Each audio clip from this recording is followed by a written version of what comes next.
Ghostwire Tokyo is the latest offering from Shinji Mikami's studio Tango Gameworks. It features some horror elements but ultimately plays like an action-adventure title. Does it craft a satisfying blend of the two genres? Let's find out. Ghostwire Tokyo takes place in the busy ward of Shibuya. A mysterious fog envelops the area and causes all of the citizens to disappear, save for Akito, one of the game's main protagonists. After barely surviving a collision while riding his motorcycle, Akito's body is inhabited by a spirit detective known only as KK, an act which saves his life. While this saves him from getting taken by the fog, it also grants him supernatural powers. Reluctantly, Akito agrees to keep KK with him as they combat spiritual enemies known as visitors across Shibuya. Shortly after meeting, the pair encounter a group wearing Hanya masks who take Akito's sister. They'll need to work together to save his sister and put an end to the group's plans. The story in Ghostwire Tokyo is shrouded in mystery and unravels slowly as you make your way through the game. It's not the most original plot and the main antagonist is somewhat cartoonish, but it's still fun to play through. What makes it even more interesting is how the game uses Japanese folklore in pretty much all aspects of the game. It plays a fairly big role in the side missions and also makes up the roster of enemy types you will encounter throughout. The gameplay takes place from a first-person perspective and will see you battling with visitors with a technique called ethereal weaving. Thanks to KK granting you powers, you are able to cast elemental spells at your enemies, and when you've damaged them enough to reveal their cause, you can rip them out using ethereal strings. It's all very stylish, and the presentation of it makes the combat feel so much more engaging. You'll also unlock additional elements as you progress through the game, in addition to other weapons such as different types of talismans and a bow and arrows. While a dodge function would have fit in quite nicely, Akito and KK do have the ability to block attacks from visitors. Performing a perfectly timed block will parry your attacker, stagger them and push them back, which will give you some breathing room. Aside from the combat, Ghostwire Tokyo also features some light platforming and vertical gameplay. Not long into the game, you'll gain the ability to grapple onto Tengu who fly above buildings. This allows you access to the rooftops. There's also a glide ability which can help you clear a gap between two buildings or just to land safely when trying to get back to the streets below.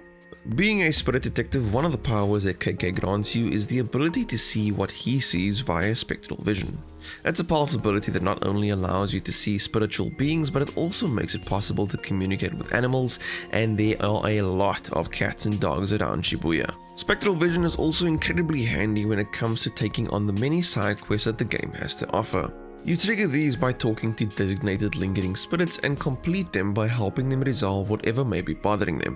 These side quests range from defeating powerful visitors to capturing yokai and even cleansing specific locations. Some of them can be pretty simple, but a lot of them make use of Japanese folklore to create some rather memorable quests. Ghostwire Tokyo also features a number of different collectibles that can be found all across the map, and some, if not all of them, can benefit you. Collecting spirits nets you XP, unique artifacts can be sold for Mako, which is the game's currency, and praying to Jizo statues will increase the capacity for one of your elemental attacks. It's definitely worth exploring sometimes because it can be quite rewarding. I quite liked the gameplay loop of Ghostwire Tokyo as it made me feel like a paranormal detective of sorts. Plus, the staggering amount of Japanese folklore in the game is just such a treat. It also strikes a fine balance in being rather eerie in its execution, but never really feels too scary. Sure, pretty much every enemy is unsettling, but I still found it quite approachable. However, the game is not without its issues. In the early going, it can feel a little repetitive until you add more weapons and abilities to your repertoire. Additionally, the mission design does feel somewhat unimaginative. Most of the time you'll be heading to a location, investigating the environment, and then dealing with any enemies that you encounter. The moment-to-moment gameplay is pretty fun, but the structure of the missions themselves weren't particularly memorable. Visually, Ghostwire Tokyo looks great. Shibuya looks fantastic even when it's completely empty.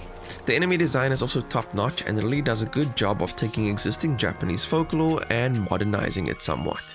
Even some of the visual effects you experience when encountering certain visitors was a really nice touch.